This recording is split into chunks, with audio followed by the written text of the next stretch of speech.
should have been a cowboy.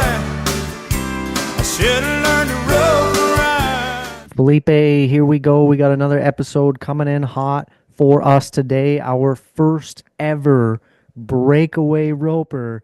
And man, there was some big time news dropped, not just in the rodeo world, but in the cowgirl world, in the breakaway world.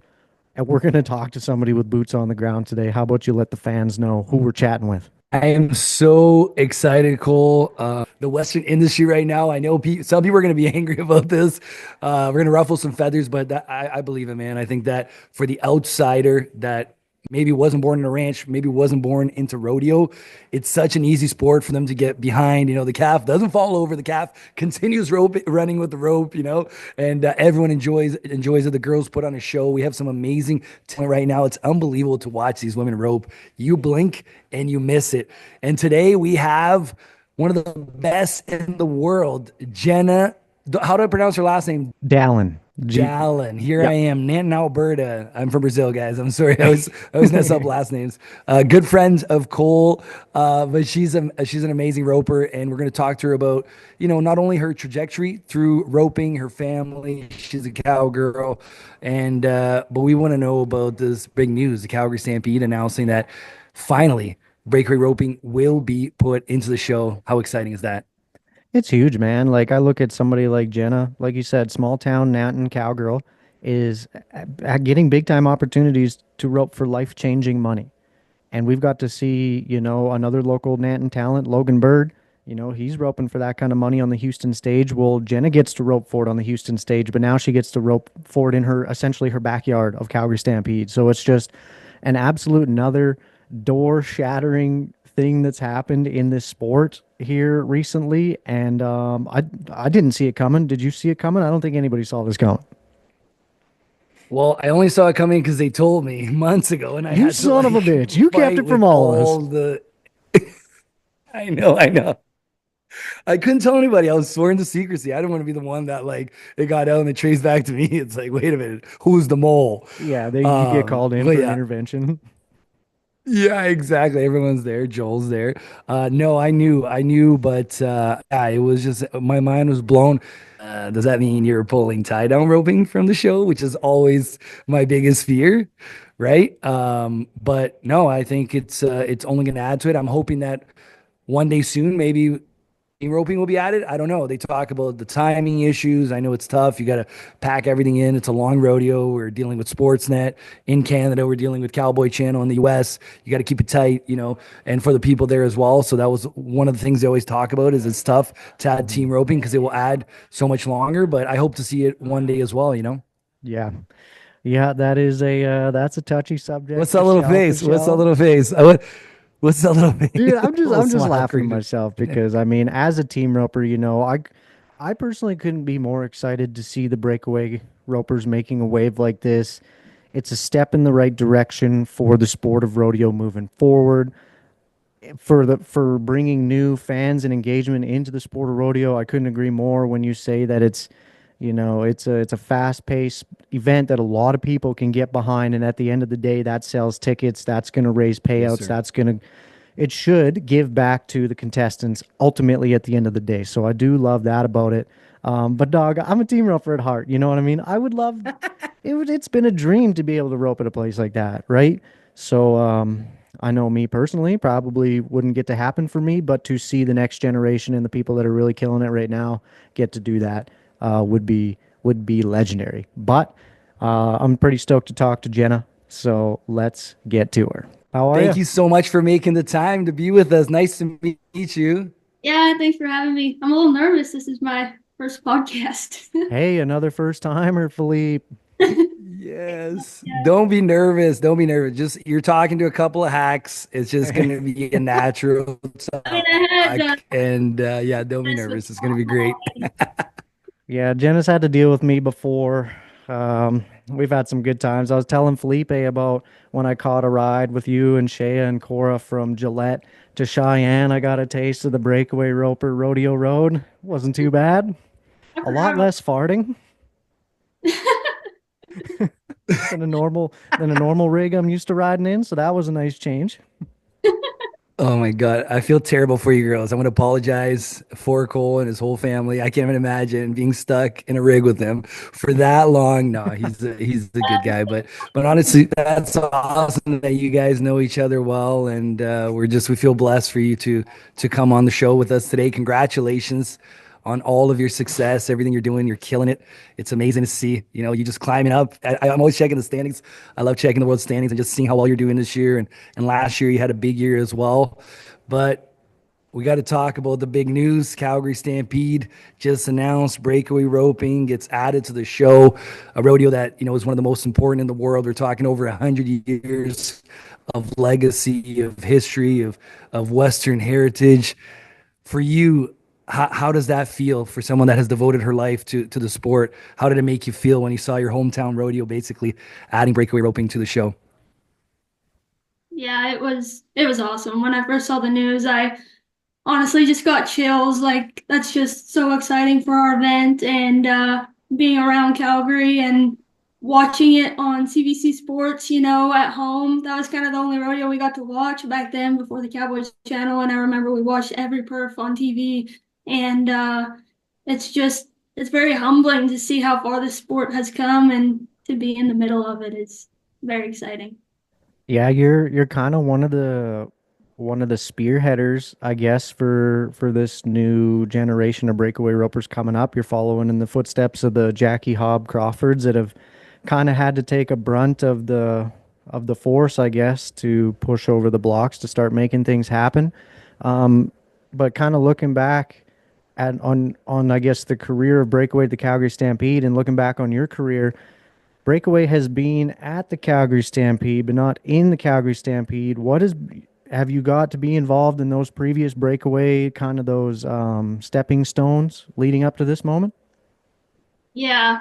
So actually in 2020, the year of COVID, they didn't have the chuck wagons after the rodeo and they had a different, I think they call it Bronx After Dark or something. And it was kind of just a series of acts they had in the arena every night after the rodeo. And one part of that was they picked 10 girls to come and breakaway rope.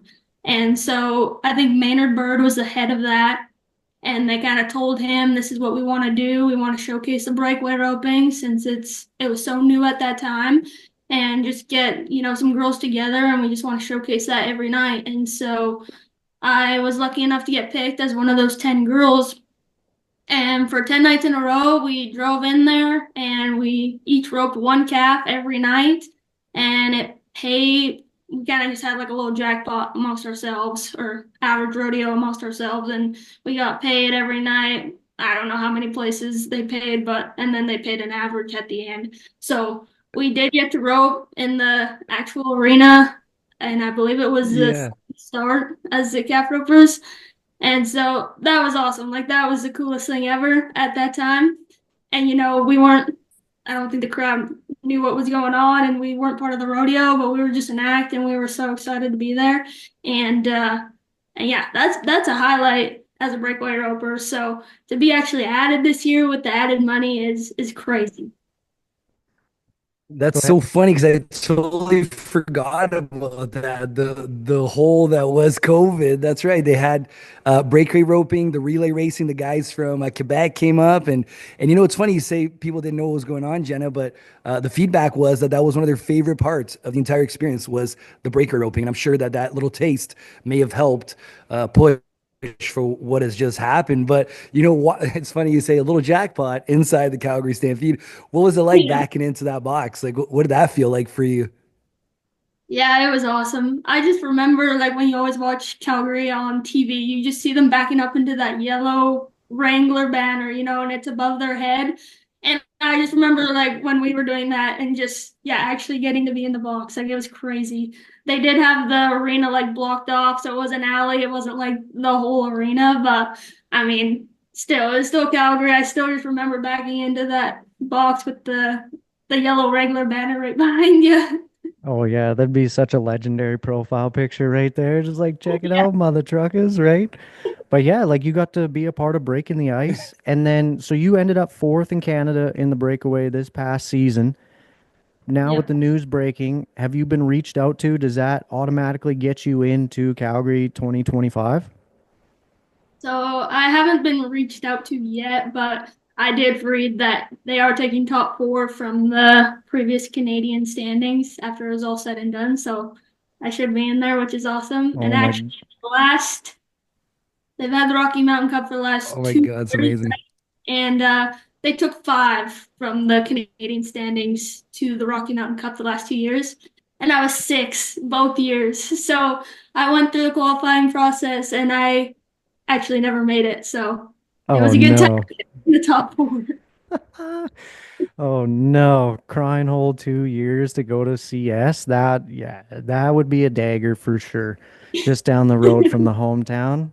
But I Yeah, mean, it paid off because I guess in 2020, if somebody would have walked up to you before you rode into that box and said, "Hey, you get to rope here now for essentially pennies on the dollar because the girls are just potting between themselves, and then you're gonna miss it the next handful of years, but the year that it's actually gonna pay full money, you'll be in." You might have looked at it and been like, "Fool, you're crazy."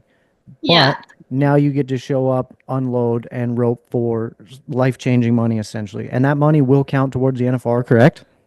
yes, it will. Yeah, yeah. Huge. What an opportunity. hmm Yep. What's the process been like? Because It's gonna be insane. yeah, you've been pounding the pavement down on the south side of the border now for a while, and I know you went to school for college down there. We'll talk about that after a little bit, but how has that process been for you of now putting yourself in a position where as much money you can go win in rope for is counting towards the finals? Yeah, the opportunities that not just breakaway ropers have gotten, but just that I feel like I have gotten over the last couple, even in just the last 9 months, has been awesome.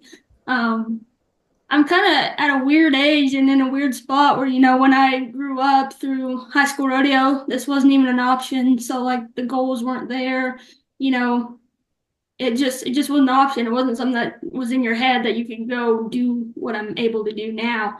And so I honestly wasn't the best breakaway roper in high school or college. I was actually a huge goat tire, but at that time, goat tying and breakaway were kind of on the same level for the most part. Breakaway was in some amateurs in the United States, but it wasn't in amateurs in Canada, so they were kind of on the same level. So I was more of a goat tire, and like through college, I had breakaway roped and stuff, but same thing, like the opportunity to do what I'm doing now just wasn't there, so I just never really thought of it. And it was kind of in like 2019 was the first year they had breakaway at the Cheyenne Frontier Days, and they actually had a couple Canadian rodeos. High River was one of them. I think Okotoks was one of them. It wasn't part of the association, but they just wanted to have a breakaway open, kind of same thing as an act. So, and then that's the first same year that they first had breakaway at the American. So 2019 is kind of what started all this, and is actually in 2020. In 2019, like I said, I was a huge go tire, college rodeo and whatever. I blew out my knee in 2019 in the go tying at Odessa, and that was devastating at the time. But anyways, got rehabbed up and back to sound or whatever, and all these opportunities were coming. And in 2020, I still loved to rope at this time. Go tying was just kind of taking a priority over my other events. But in 2020, I was kind of like, okay, like I want to be a professional roper and I want to be one of the best girl ropers, team roper and breakaway roper at that time. But it seems like in 2020, that's kind of when I made this decision. This is what I want to do and just see how far I can get, not knowing where that was really going to lead. And just the last few years and getting to go to the Canadian finals the last 4 years now and compete in the same arena as the guys and seeing the money at it just in Canada, and the feedback in Canada has been awesome and the girls are getting better, and just to see all that. And I still feel like I'm just getting started as a breakaway roper. I got to get into Fort Worth and San Antonio this winter, and those went good, and I'm headed to Austin and San Angelo in the next couple weeks, and So it seems like I'm just getting started. I get to go to Calgary this year for the first time and get to go to the NFR Open again this year. So it just seems like I'm just kind of going with it. I love to rope. I love doing what I do, and just seeing, how it grows every year has just been amazing. The stars are aligning That's so for a awesome. big year, hey? Yeah. Go ahead, And Fleet. I do feel like I'm kind of old. Like I'm 26, and I'm like feel like I'm just getting started. For my first event, these bigger rodeos. I mean, there's 18-year-olds that are there, but I mean that also makes it exciting for the girls that are 10 years, You're 20 not old. older than You're me. not old, Jenna. You're still so young. You're still so young. You're 26. You're 26. But it's so amazing to see the passion you have for the sport. When you talk about it, it's evident. And just hearing you, that really hit me. Hearing you say that there was nothing to work towards, right? Back in the day, because you weren't going to go to the NFR, you weren't going to go to Calgary, you weren't going to go to these big rodeos. And it just makes me think about, in 5, 10, 20 years, imagine the level of breakaway ropers, these little girls that are now going through high school rodeo, that are going through college, and knowing that, hey, I can make a living out of doing this. Like, I can be a professional rodeo athlete. I can win a gold buckle. Like, that's just so cool to me, because I know the sport, it's already at such a high level, but it's going to evolve so much. But I kind of I wanted to understand, like, your upbringing. I guess you've always been around horses. You come from a rodeo family. Tell us a little bit about what your young life was like. Yeah, so I grew up just south of High River, between High River and Nanton, Alberta, and I grew up in a rodeo family. My dad is a well-known team roper, Keeler. He made the Canadian finals 17 or 18 times. He won it 4 times. He rodeoed down south as well and rodeoed at all those winter buildings. And my mom was a barrel racer growing up. She had a lot of success at the amateur level.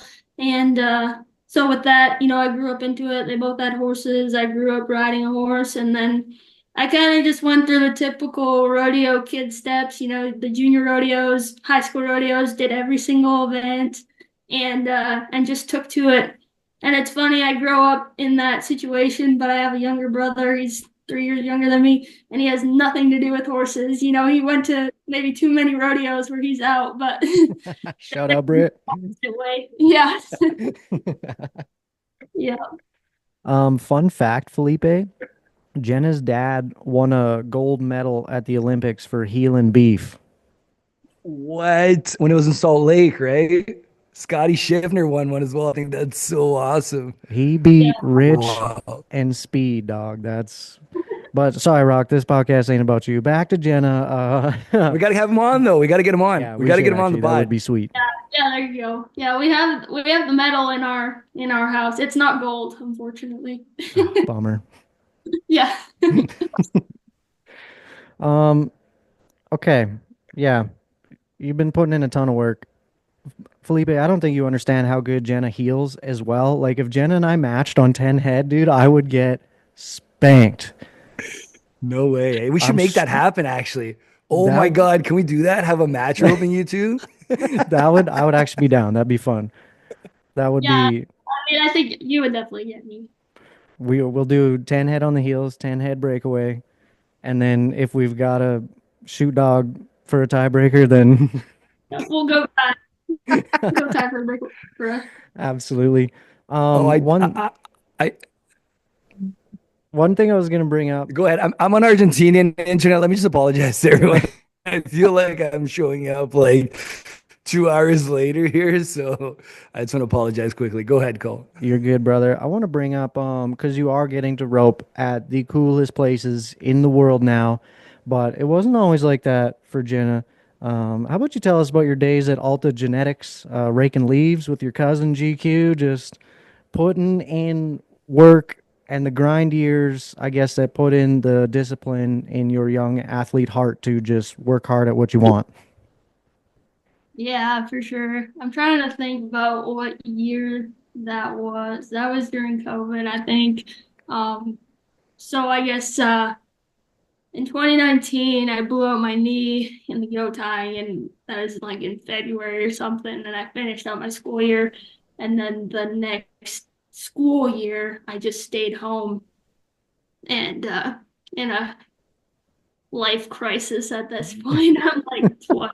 never dealt with adversity. And but yeah, I worked for my uncle Jeff Quam. He works at Alta Genetics, and yeah, I worked there with my cousin Grady, and yeah, we did the dirty work. We, you know, laid straw out for these bulls and raked leaves and picked up trash. And I remember there were some mornings where it's like we had to be out there at 7 a.m. in the winter, and it's so freaking cold, and you're in your Carhartts and yeah, raking leaves, and you're like, what am I doing right now?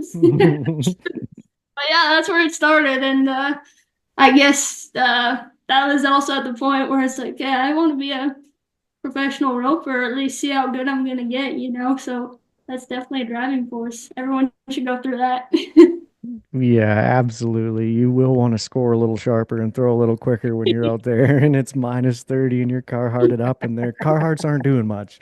But the old nanny slamming, awesome event.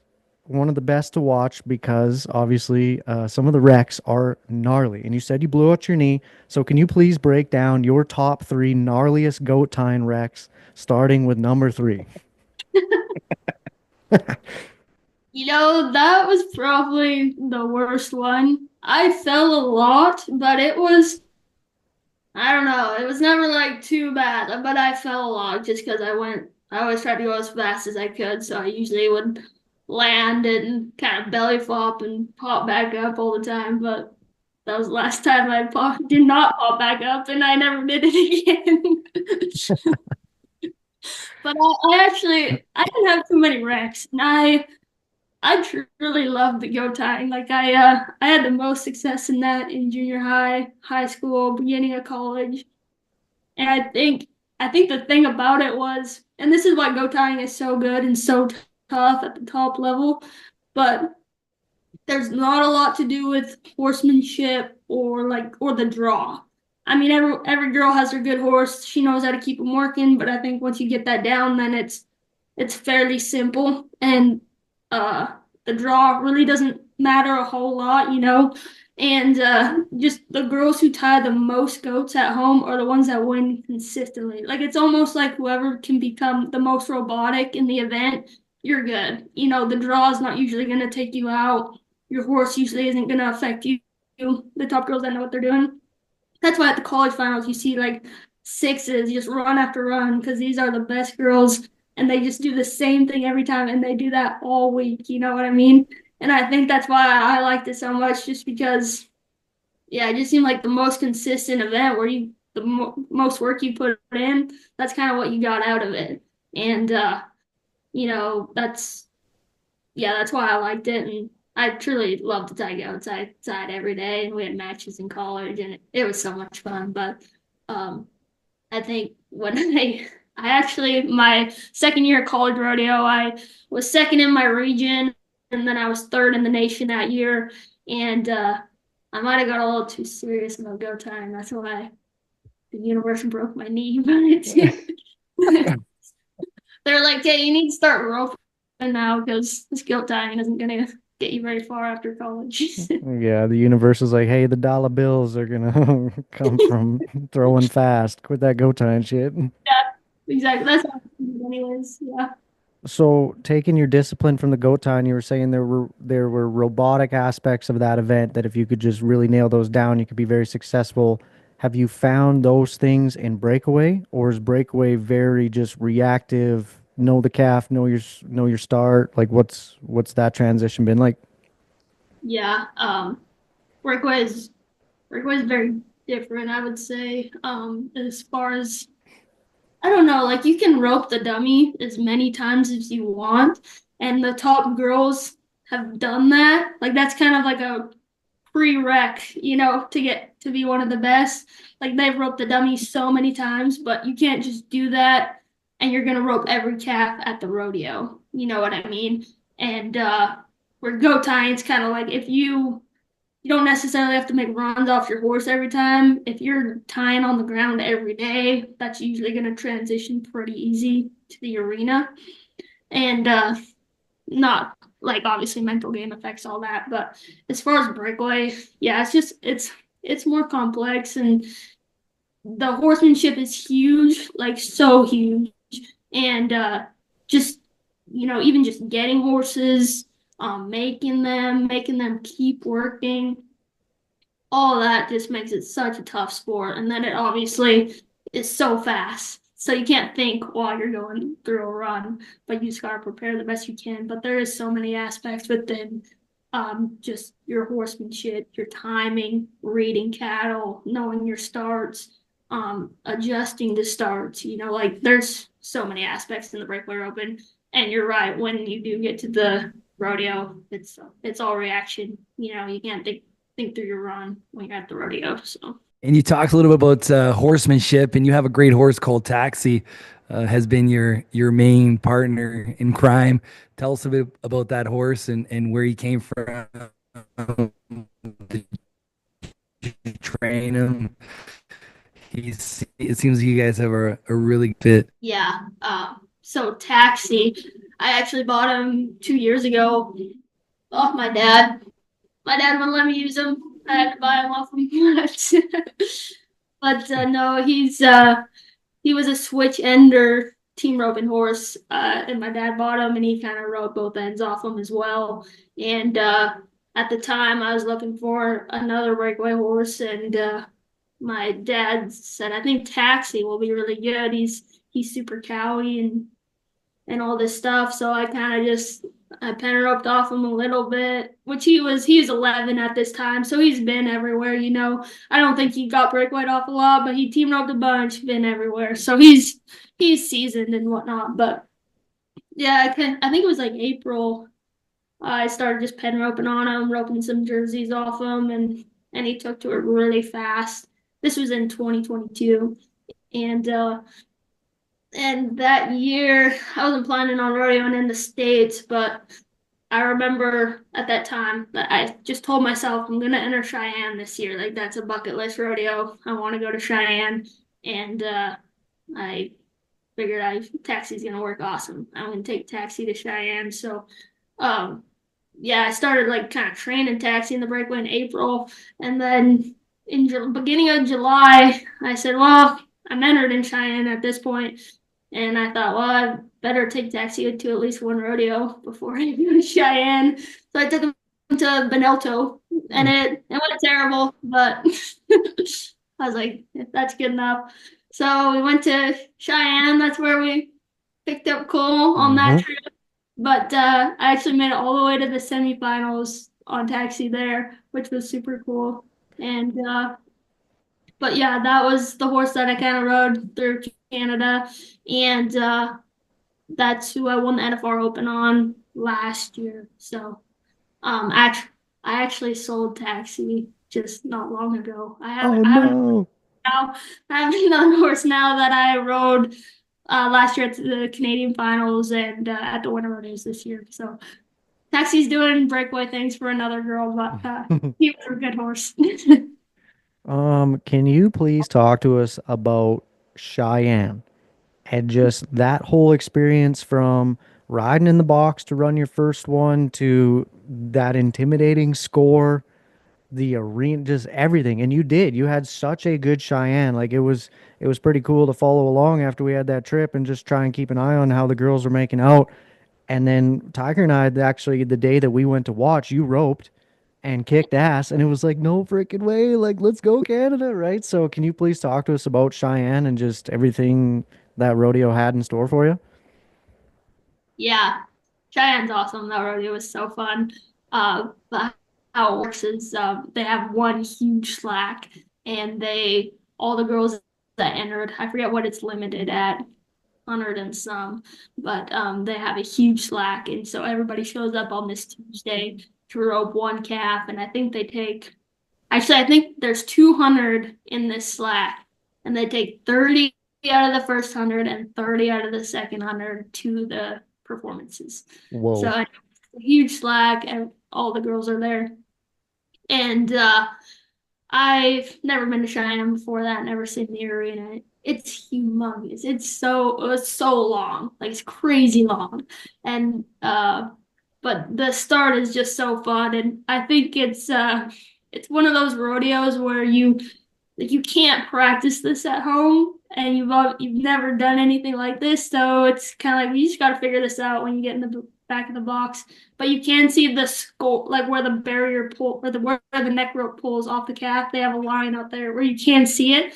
So when you back in the box, they have like the old timey where they open it. There's like someone way in the back and they pull like a lever and it slowly opens the gates. But so you just kind of back in there, nod, and the first one you're just kind of all the calves are different. Some kind of take off, some just trickle out, but you just kind of wait for them to go. And when they approach that line where the neck rope's about to break, that's kind of just when you go and you just run them down and kind of hope you don't draw one that smokes you.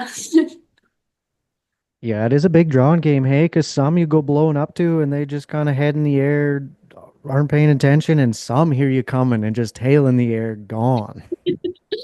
Yeah, totally. And you don't know what, like, they don't draw the calves, so you don't know what you're gonna get till they come out. So you're just kind of hoping for the best.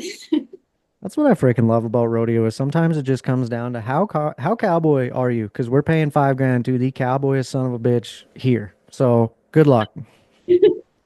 Totally. That's exactly how Pendleton was too. Like, you can't practice this at home. You just gotta go with it and not get scared when you're on the grass. That's so good. So if you like now that you get to rope at all these big places, what's kind of your favorite places to go back? And you can't say like a Cheyenne or Pendleton because obviously those places are super cool. But what are some of those new places down south that you got there and you were like, whoa, I had no idea Pocatello, Idaho was so badass on a July summer day, you know? So, I actually haven't rodeoed a whole lot down here. Like in 2022, we went for 2 weeks and we maybe hit like 4 rodeos. Last year, I just went to the NFR Open and then I went for 2 weeks in the Northwest. And then I went to just Fort Worth and San Antonio. So I really haven't been a whole lot of places, but just thinking about it, um, Burwell, Nebraska was kind of cool just because they were fresh muleys there that we roped. So that was something different. Mm-hmm. And let's think in the Northwest, trying to think what I went to. I can't, the ones you just said were the ones that I was gonna say, like Oh, Pendleton, but I Yeah. will say Fort Worth and San Antonio, both of them, but they treat you so well when you get there. You drive in, there's people set up there, they tell you exactly where you need to park. And, sometimes that's like a little frightening. You're going into Fort Worth, you've never been here before, you don't know where you're going, like what the game plan is when you get there, but they treat you so good at both those rodeos. So you drive in there, they tell you exactly where to park, where to put your horses, they give you free stalls, they feed you amazing, like every meal.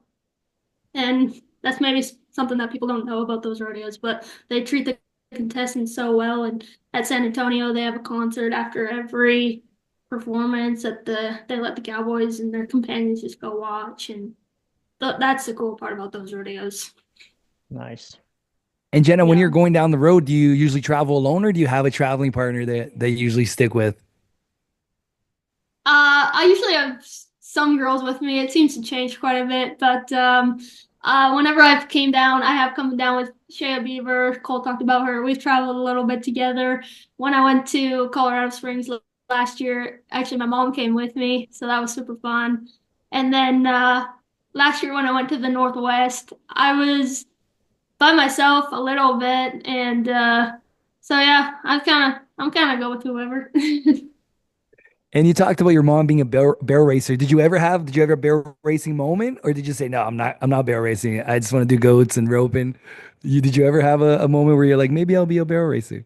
You know, I've never was really that type growing up. I mean, like I said, my dad roped and I wanted to be like my dad, but my mom did train a barrel racing and pole bending horse growing up. So I did ride that horse all through high school rodeo and did have success on it, but the fire was just not there for the barrel racing. Do we blame you? No, no.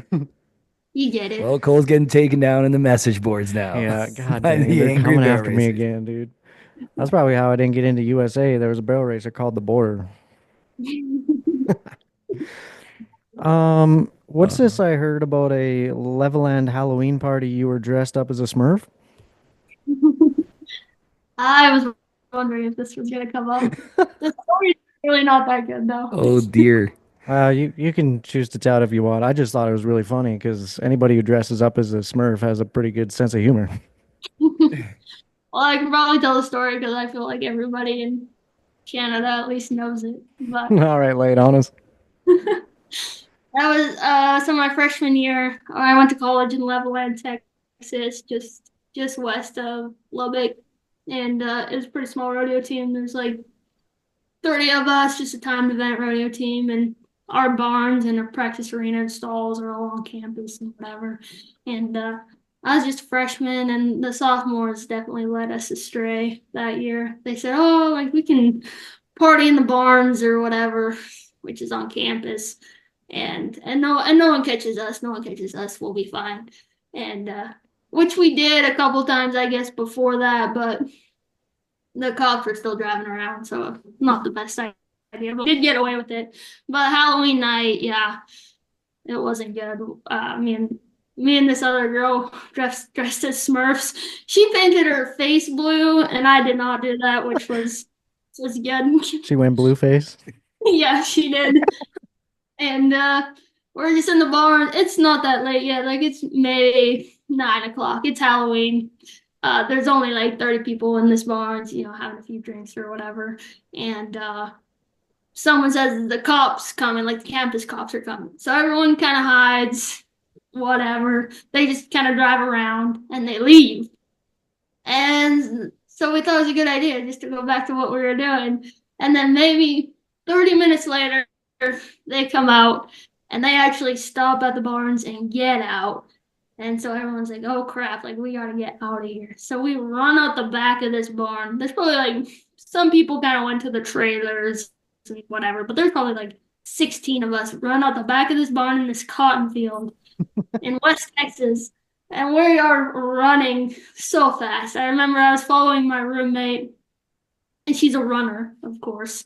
So I'm like, she's never gonna stop. And I'm just trying to keep up to her. And I was huffing and puffing. And finally she stops and kind of lays down in this cotton field. You can't hide in a cotton field, but it was dark. And but then there is like guys coming behind us, but we kind of thought we were ahead of them a little bit. And a cop pulled up along the road. We're kind of in line with the road. He's still probably like 50 feet away or whatever. And he like flashlights us and spotlights us. There's 16 of us out here. And I don't know if he can see me, but I was dressed as a Smurf and I was wearing like tight white pants. So I don't know if he can see these pants, but they're bright white. So the cop said, he says like stand up or else you'll get tasered. And honestly, like little Canadian me is like, surely if I just give it up right here, like he's just gonna take me home. Because what we're doing is not that bad. There was 4 of us that stood up out of who knows how many. Oh no. Yeah, they'd take us in and got to spend the night in jail, so that was fun. Did some time in the slammer with Jenna Dallyn. Yeah. Oh my I god. Dressed as a Smurf. I got to share a room with my roommate, so that was good. But Oh, you guys have been roomies and cellies. Oh, frick. And it is really funny because going down there as Canadians, I mean, I was a 16-year-old going into the bars before I did my first year in Hobbs, New Mexico, right? So it is an adjustment when we kind of are used to having a couple beers at the trailer after the high school rodeo. I mean, you're not supposed to, but frick, we're kids, we're young and we're dumb. And so, yeah, a kid kind of goes down there a little bit naive, and then it's all of a sudden it's like, oh shit, the police. And you're out the back door of the barn. like, oh, they take Oh this my God. out here. Real serious. I love the thought process though. That's a classic Canadian thought. It'll be fine. What are they gonna do? It's gonna write my name down. Yeah. Next thing you know, you're in jail holding a sign. Yeah. Oh man, that's so funny. And you know what? Nobody was hurt, nobody was injured, everybody was having a good time. Like that's just kids being kids. I mean, Yeah, there's it was 9 years ago, so yeah. we're all Yeah. If, you know what? If you haven't had a little fun when you were in college, I feel bad for you. You were probably studying too hard, right? exactly. I mean, that was my one story. I was out on stories after that. Yeah, that's all right though. The only That's stories were so winning funny. goat tying buckles after that, boys. Let me tell you what. Definitely put her head down and stuck to go tying after that one. But Yeah, that's Jenna, so funny. tell us. You had to run, but you said you were huffing and puffing. I thought you were just doing laps tying goats. Well, I was a sprinter back then, so the long distance really got me. It got you. The first 100 she was flying. But Jenna, tell us about this year. What's in store? What's your focus? What's the goal? What's the X on the map for you? Yeah, so every year for the last few years, I've been to always make the Canadian finals and give myself a chance at a Canadian title. So that's still in the cards this year. But with the opportunity to go to these winter rodeos, I didn't really know what my year would look like. Just kind of going to see how they go. But with them going good so far, I got 16,001, I think, so far. So it's a good start, obviously, and Mhm. I have some plans of going this summer, and I don't quite know exactly what that looks like, but honestly, just keep going down here as much as I can, and if it's going good, keep going, and if stuff happens and it's not, I'll still fall back on the Canadian deal and still follow through with that. But you know, right now with how it's going, the goal is definitely to try and make the NFBR right now. But with that and along with making the Canadian finals are the goals this year. Yep, that's huge. I think how you're approaching it's big time, one calf at a time, and Yeah. we'll see how she goes, bud. And Um, just gives me a huge opportunity to fulfill the national finals of breakaway open goal. And I got into the NFR Open again, and that gives another opportunity. So, I'm just gonna take advantage of what I've been given this year and see how it works out. yeah, because you won a pile of money at that NFR Open last year, right? What is that deal exactly? Yeah, so the NFR Open is it's kind of like a finals for all the circuits across the United States, and then Hmm. Canada has one circuit. So from every circuit, they take the year-end winner and the average winner of the circuit finals, and you qualify for the NFR Open. And so there's really not that many people there, and but yeah, you go there and you compete in two go rounds, and then there's a short round. And yeah, I got to win that last year. That's the biggest win of my career, and that's ultimately what allowed me to go to these winter rodeos and do what I'm doing now. So it's funny just how things from the prior year just give you opportunities for the next year you don't really see coming. But that rodeo is an awesome opportunity if you get to go. Yeah, it's a huge deal just going and getting to win it. I can't even imagine that. Now, tell me a bit about your dad. He's obviously a legend in the rodeo world, but he's your dad. What's it like with having him breathing down your neck? Because I know my dad sometimes I just want to just run away from him. Like, what's it like? What does he tell you after your runs? Does he call you? Is he watching everything? Is he micromanaging your life? What's that like? Well, my dad, he's been a huge part of my life, and watching him have his success growing up, it was kind of like an annual trip, honestly, to go to the CFR. Which now I can see it's not easy just to get there every year, but with dad growing up, it's just like we knew at the beginning of the year we're probably gonna go. It's like a November CFR every year. But I think now that I'm older and I'm doing this, I see how good my dad actually really was. Um, you kind of just get used to it when you're young, that's just how it is. But it is kind of cool to grow up and see how much success he had. And he's a very driven person, and I think that's where I get it from. And as far as breakaway roping, my dad hasn't really been a micromanager in that. He's helped me a lot with more just the rodeo deal, kind of where to keep your mind at, and even small things as much as like entering, how important entering is, how important second runs are, and stuff like that. When I first started, he played a huge role in that. And but now both my parents, they're just supportive of what I do. It's kind of funny growing up in a such a successful team roper family. Breakaway is actually a lot different than team roping, especially when you get to this high of a level. There's a lot of things that, you know, my family just didn't know about breakaway growing up, and I've had to kind of find that in other areas. And my dad gets that. Like he's been a team roper at the highest level. He knows what it takes to be at the highest level. And so he kind of stays in his lane as far as that goes. But yeah, they're always watching. They're a huge part of what I do. I can't even begin to imagine how proud they are of you and everything you're accomplishing and the person you are. I could tell very quickly how like you're good people. And I'm sure your dad's very proud of that. And I don't have kids. Cole's got three, so maybe he'll be able to comment better. They're all in Mexico. But I can imagine it's like when you love something so much and then your kids do it and to do it at that level, you know what I mean? That's got to be the best part of life. Like that seems like it's the purpose, you know? Yeah, for sure. I think it was a super cool moment the first year that the Canadian finals added breakaway. I think my dad quit going to the Canadian finals just 2 or 3 years before that. And and even in that time we didn't even know we were gonna be at the CFR. And it was just like a few years later after he was done. And that was just kind of a cool moment to see it moving on like that. So, who are your kind of go-to phone calls or go-to hangout practice sessions in the breakaway world to kind of feed that fire? Like, you can go to Rocky for like rodeo mentality type stuff, but when it comes to breakaway specific type things, who are you going to?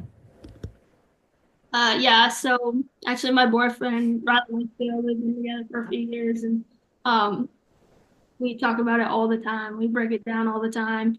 We are such fans of rodeo. We watch like every performance of every winter rodeo, the team rope and calf rope and breakaway. And I watch like every big rodeo on the Cowboy channel. I watch the breakaway. Like I'm such a fan. I break it down. I think might be more independent than some people in that. Like I feel like I just study the heck out of it. But as far as talked about it, me and Riley talk about it all the time. We get to rope a lot together, and we break down the horsemanship, the roping part. He's seen me rope a lot in practice, so he helps me a lot. So that's kind of my main person. As far as other girls, Taylor Fluelling from Canada, she has been someone that I've always looked up to, and she's had a lot of success. When I was younger, I remember thinking, she was one of the best in Canada, and so She's the I'll goat. ask her a few questions, and yeah, exactly. And so she's another person that I talk to. But yeah, me and Riley, we're kind of the ones that hold each other accountable as far as our roping. That's huge. It takes a team. Yes, yeah, you can't do it on your own. That's for sure. Mm-mm. No, that's awesome. Well, we've taken up quite a bit of your time, Jenna, and we can't thank you enough. We know you got places to be, Austin and San Angelo, and some badass perfs coming up. But we do have one question that we like to ask everybody on our podcast. And Felipe, I'm gonna send it to you, and I think this is the first time actually you've ever asked it. I know it's funny. All right, here we go. I love this question. The podcast is called Should Have Been a Cowboy. So when people aren't cowboys or cowgirls, we ask them, what kind of cowboy would you be? Would you be a rodeo cowboy or ranch cowboy? But since you're a cowgirl, if you hadn't chosen this path in life, what do you think you would be doing? Hmm. That's interesting. And you can't say tying goats. This is gonna be a super boring answer, but when I had a real job, I was a bookkeeper at an accounting office, and I actually really liked it, and that was kind of my thing, and I liked the numbers part of it, and that's a super boring answer, but that's probably what I'd be doing, and then probably golfing. I love it. I love it. It's a great answer. Josh Frost wants to be a school teacher. Like you just never expect what people are going to say, and that's the beauty of it. I can see you'd be good with numbers. You'd be a good accountant, and now you're making all that money, so you can keep count. And yeah, thank you so much, Jenna, for coming on the podcast. We feel blessed to have you on. Congratulations again on all the success, and keep her going. Head down, nod, and snatch those necks. We're proud of you. Yeah, thank you. I appreciate it. It was fun. What days do you rope? Like, if somebody wants to watch you rope in Austin or San Angelo, what days will you be roping? Yeah, so I will rope in Austin the night of March 25th, the Tuesday. And then I'm up in San Angelo April 5th. There's actually two performances that day at 1 p.m. and 7 p.m. So Awesome. Well, there you go, folks. If you guys want to catch Jenna in action, those are the dates and the days. Check her out. Good luck. We'll be seeing you soon, I imagine. Go kick some ass, and we'll talk to you soon. Thanks so much, Jenna. thank you. Appreciate it. And there she goes, one of the best breakaway ropers, not just in Canada, Felipe, but the world. Z World. What a Z-World. great gal. She's so nice, man. Love chatting with her. Such just you can tell her head's on her shoulders, and we're gonna see some big things coming from her. Yeah, dude. What I love about Jenna is literally just what you see is what you get. Good human, good cowgirl from a small town, from a great rodeo family. Like, dog, I can't explain to you how good Rocky heals. Like, Bro, we need to get Rocky on the show. I wanna get Rocky on the show. yeah, I You think we reach could out? probably get him talked into it. Yeah, it might take some Is he convincing. not is he not a big talker? He's not a big talker. I think he's a quiet guy. Like when you started Okay. asking Okay. about Well, let's.